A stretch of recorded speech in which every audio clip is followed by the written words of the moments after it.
And as an aside to all that, David will, at some point, go to confront Gerard Rafin with words, ideally, rather than claws. So he will certainly receive some limited, congratulation from the Nosferatu clan.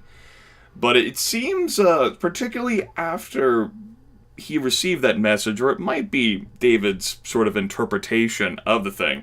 Perhaps Gerard discovered the message. Perhaps the message wasn't only sent to David. It's hard to say, but it definitely feels as if a cold shoulder has been directed his way.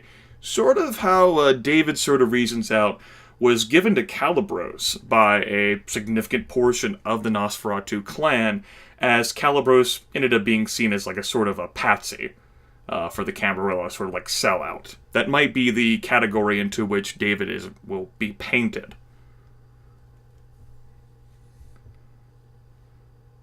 That's fair. Still, David's going to try to have a private talk with Gerard. A private sort of conversation with Gerard could be arranged. Gerard is rather confident in himself.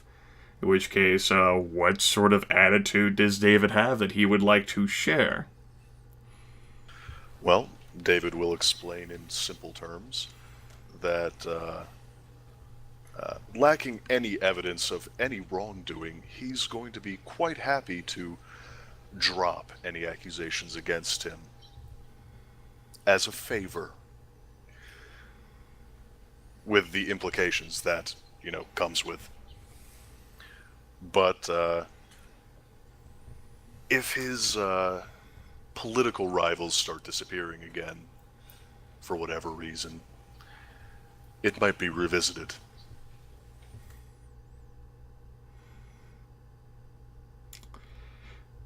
David, in return, will, rather than get the whole sort of, the traditional line that Gerard's been giving people about sticking together and that the clan needs to remain strong in the face of whatever threat the Niktuku really is hunting them within the sewers, to watch his back because it's terribly cold when you're alone.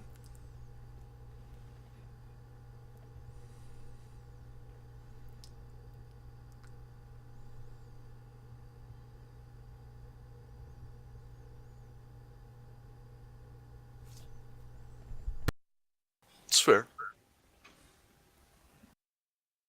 Anyway, if shit like that starts happening again, David will rip him in half.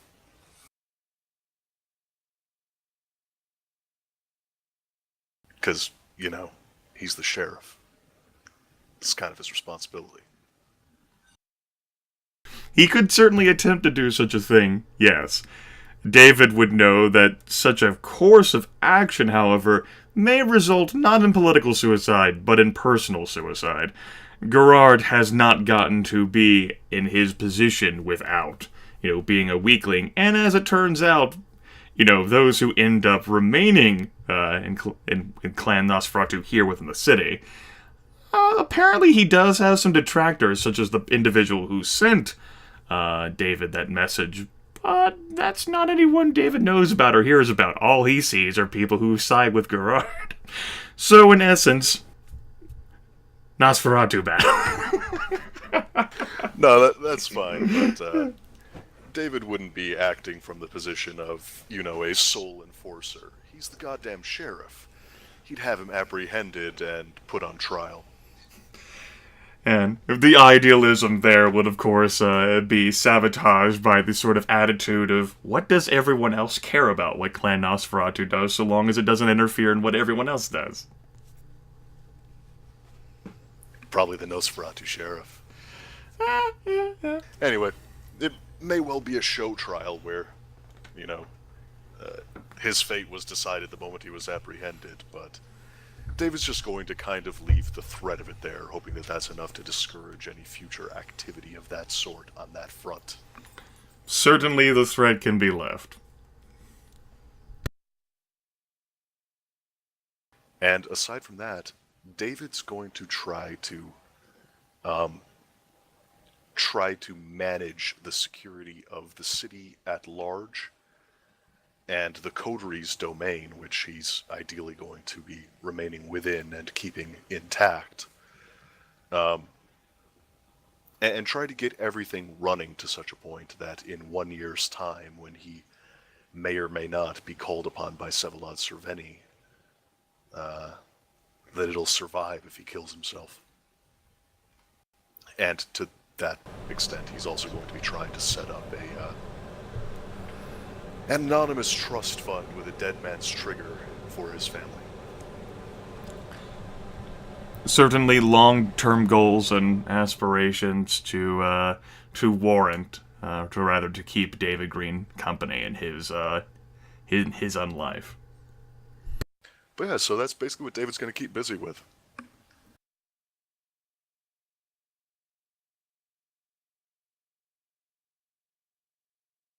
Well, I guess I'll go next. Marcus he really doesn't have political aspirations like Dave or Byron, even though Byron hasn't said he has political aspirations. Well, I thought that was a given. Sorry to break it. Yeah, I was going to say, he's a venture, it's just a given. But mostly he's just going to pretty much try to get back to his music career, He's kind of hasn't played that many shows.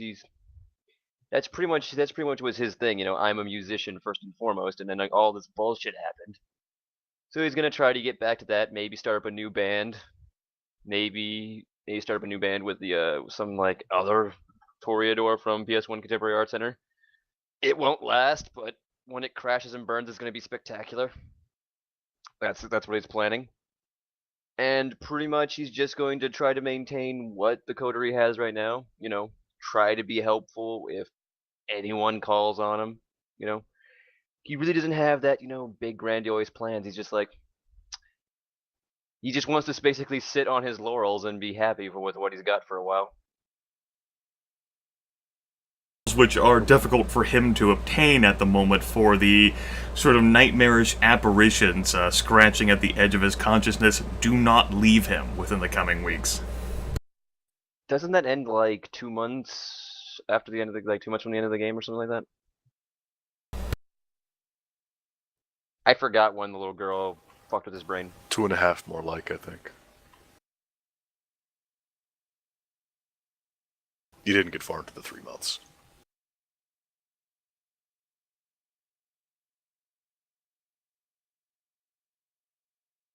That's assuming he doesn't piss Joseph off enough that Joseph feels like it needs to be refreshed. But definitely Marcus can sort of really relax on his laurels, as he has been wont to do. He has tried his goddamn best to do, and it just so happens that shit keeps popping up. He can sort of invest the time to rebuild his music cred as opposed to getting dragged off to do this or that. And maybe the sort of nightmarish apparitions, he ends up converting that into a little bit of music inspiration and creativity.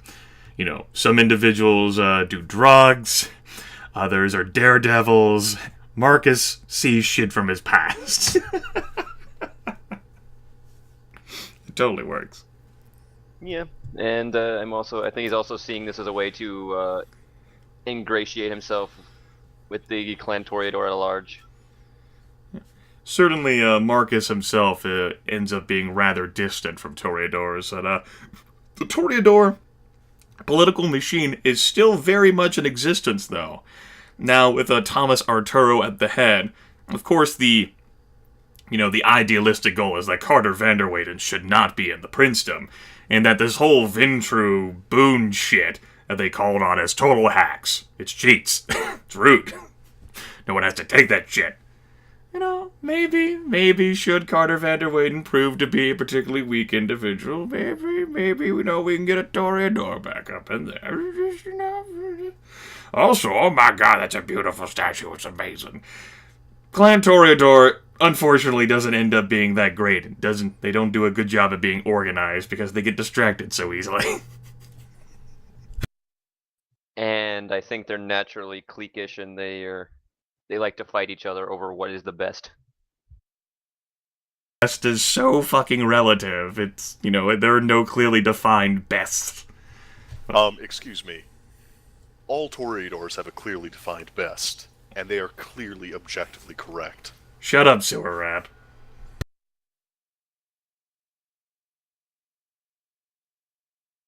But yeah, that's Marcus. He really doesn't have any political, aspirations. I mean, if David wanted him to deputize him, Marcus would say, "Okay, I'm not going to do anything with it. I'm going to be playing I'm going to be playing shows at this and this place this week." So, yeah. Although I did sort of have a giggle to myself when you said there was a new Scourge, and I'm like, party monster for Scourge? It would never work out, though.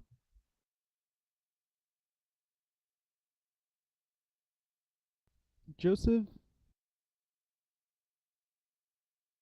and Joseph, I think, is pretty much now with everything sort of settled down. He's probably going back into his church more often than not. He's he'll play the game a little bit, but the political game a little bit, but I don't think that he's doing much beyond just waiting for the little girl to come back and then looking up realty in California.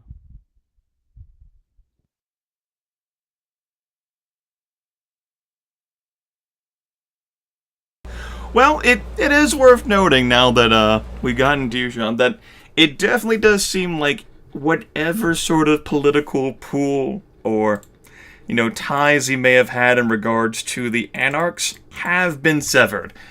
He could sort of suss out that because Joseph decided to blabber his big mouth about what the Anarchs were doing to certain law enforcement agencies within Queens, that it complicated the aspirations of the Anarchs in general, and as such, he's a dick. So maybe Joseph would be right to try to find, maybe migrate to California. I imagine that is what caused the cold shoulder. It was a little bit of a game misplayed, hoping that that not everyone in the coterie would immediately run to someone in higher power and blab everything they knew, but he really should have seen that one coming. Alta Archon Theo Bell has earned his reputation of being feared by Anarchs for a goddamn good reason. And I mean, it might have been a good thing to keep in mind that two of the coterie were soldiers for the Camarilla during the war, and one of them's a goddamn Entru. Yeah, Byron was definitely, he wanted to nip that in the bud, and yeah, Ventu find someone else to do it for him if they can at all. So yeah. Yeah, so Joseph's in the very unique position of there's no one he really hates in the city, but there's no one he likes either. I mean, his coterie is okay. They're a bunch of idiots running around doing unimportant things most of the time. Um, but they're guys. Should protect them. Oh well. It doesn't really work out. Same thing with Carter. He doesn't really hate Carter, the new prince. It's just what's to like? I mean, he's a Malcav, but so what? They're the same clan. Would prefer someone, actually liked. So he's just sort of retreating back into his church, waiting for the girl. That's it. And maybe helping around if anyone asks, but he's not going out of his way to offer anything anymore. About David Green becoming sheriff. He thinks it's cool. I mean, great for David Green. If David wants help, he'll help. I mean, he's not going to, help the Scourge. That's for damn sure. But if David asks him, he'll do anything he wants. Besides kill people or things like that. If David doesn't ask him, he really doesn't care.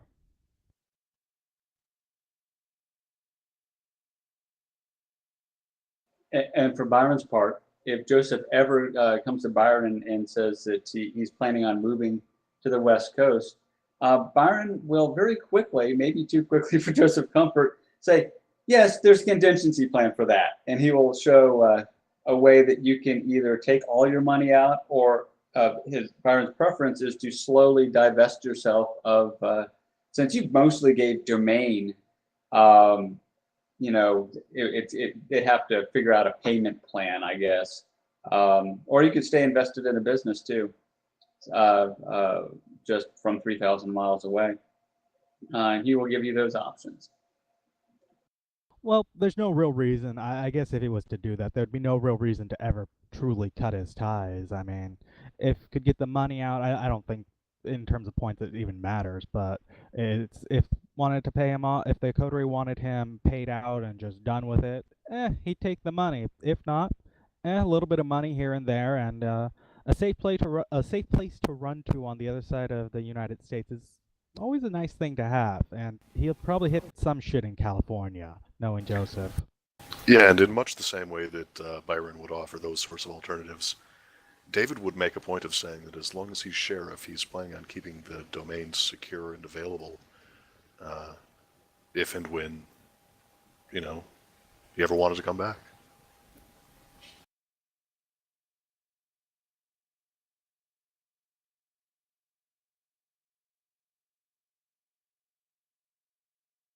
But yeah, I think that defines pretty much everything Joseph would do. It's just sort of failure after failure. Might as well go back home.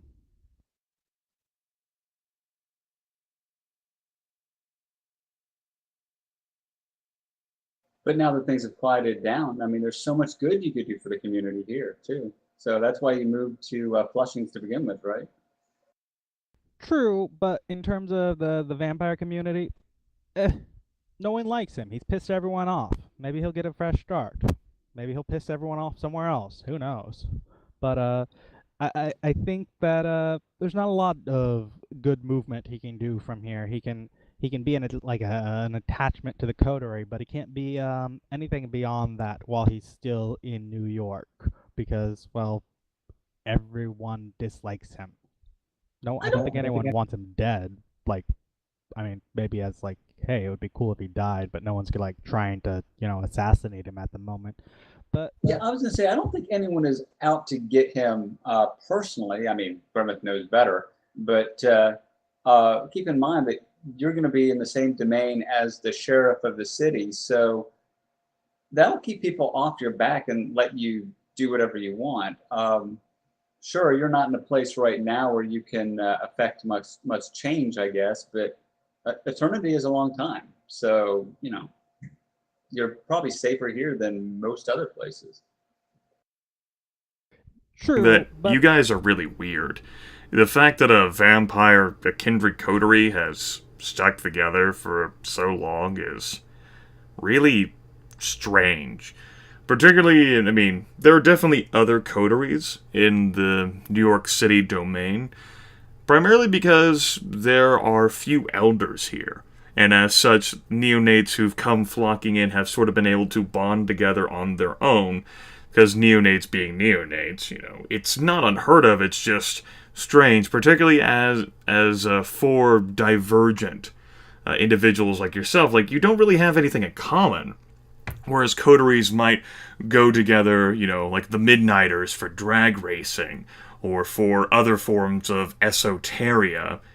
You four individuals don't have much of anything in common. Of course, there's survival, but it's just weird and strange, and definitely something people talk about behind your backs. Yeah, Fair, for Byron, fair. yeah, it's definitely fair. For Byron's part, if it's ever brought up, you will say it's a financial arrangement, which for him it pretty much is. I mean, if anyone in the coterie wanted to opt out, he's got all those. He just has a file of here's what we can do. He'd have them out in 2 minutes. He wouldn't be brokenhearted. But for now, it just makes more business sense for him, and that's what he wants. Is he wants to accumulate wealth, and then he can try for other things. And that's why he's not immediately going after the harpy position, because first of all, it's too soon, I think. I mean, he hadn't been in town long enough. But he would try for that over the next, decade or so, probably, something like that. And for David, the coterie is equal parts political alliance and mutual protection. Oh yeah, Byron will definitely, after David becomes sheriff, Byron, he would change his plans. It's like, all right, the other two, if they want to leave, no argument. But I kind of like having David Green in my domain and be sheriff. It definitely is an extra layer of safety in Byron's mind.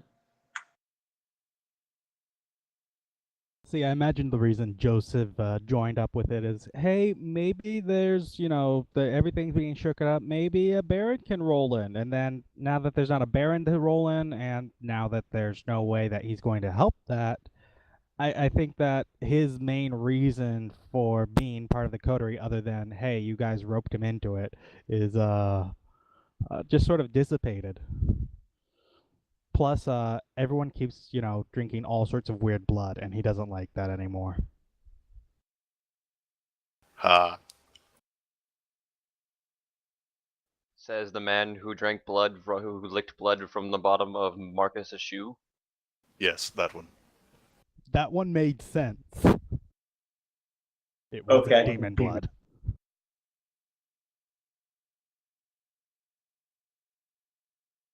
Hey, Byron only drank Samitsi blood, and you can't prove it. So Yeah, but on the character sheet, there's a note that, he drank demon blood, he drinks the Mitsu blood, what the fuck else is he gonna be putting in his mouth?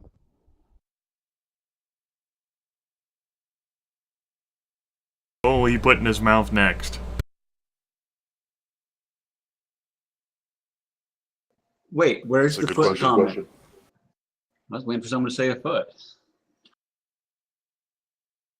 That would imply that it's ever come out.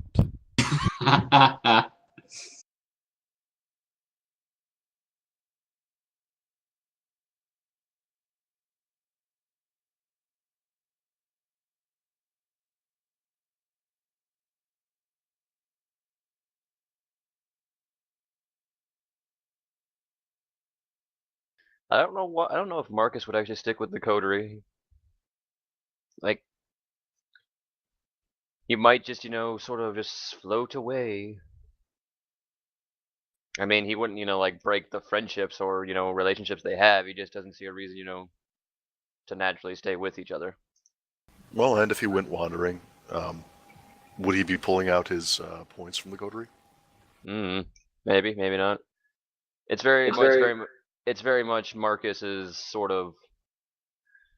Do I really need to be with these guys anymore? Right. And depending on whether or not he took the points out, because I could totally see him doing something like going on a road trip tour with some kind of band. There would obviously always be a story awaiting for him to come back.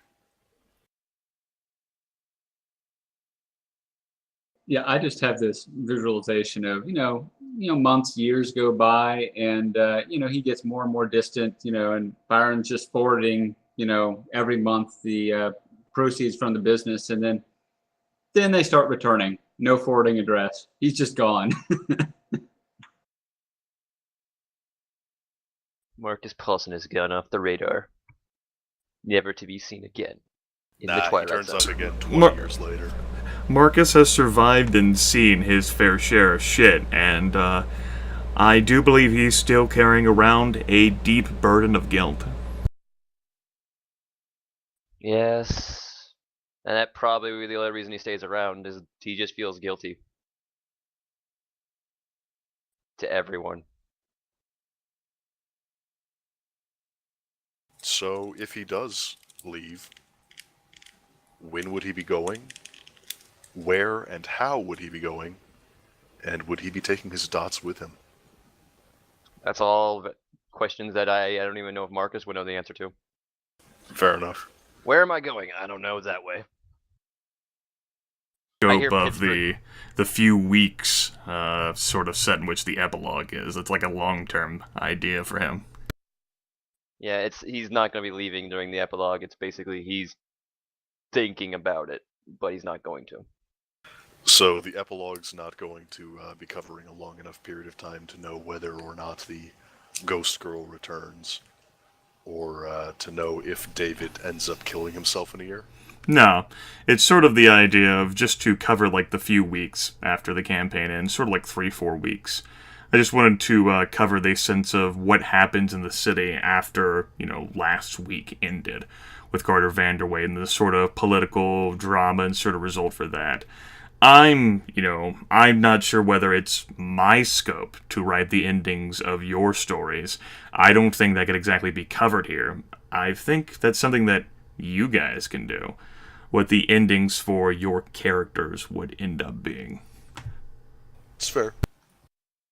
Well, aside from that, David's going to try and shore up his willpower in order to prepare himself for potentially, forcing himself to kill himself. You can always ask Joseph to help. He can't, actually. Otherwise he Oh would. yeah, I forgot about that. Like, how does he want to go about the process of, like, how do you shore up your willpower in game terms instead of speaking about it mechanically? Well, I think it would be a combination of meditation and continuing to go see a shrink. Certainly it does help, gaining us a sense of fulfillment that he's, for whatever reason, become the sheriff of New York City. Wait. So he's going to see a shrink so that he can get the ability to kill himself? Is there some kind of problem? Did I stutter? You do stutter a lot. When was the last time you talked to a shrink and didn't want to kill yourself?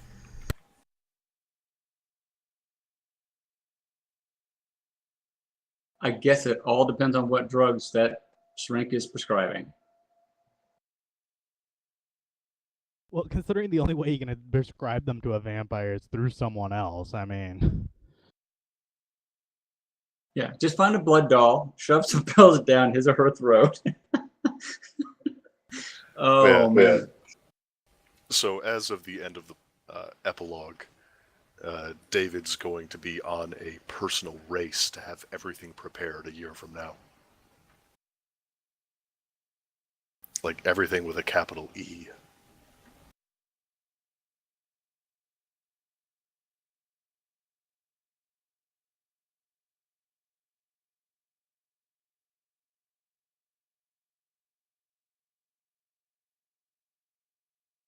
Yeah, although it's definitely out of the scope of the game, I'm just so curious what Sevalide would ask you to do in a year, because all he said, well, don't worry, it won't hurt anything you care about, or whatever he said, something along those lines. But he's an evil son bitch, so yeah.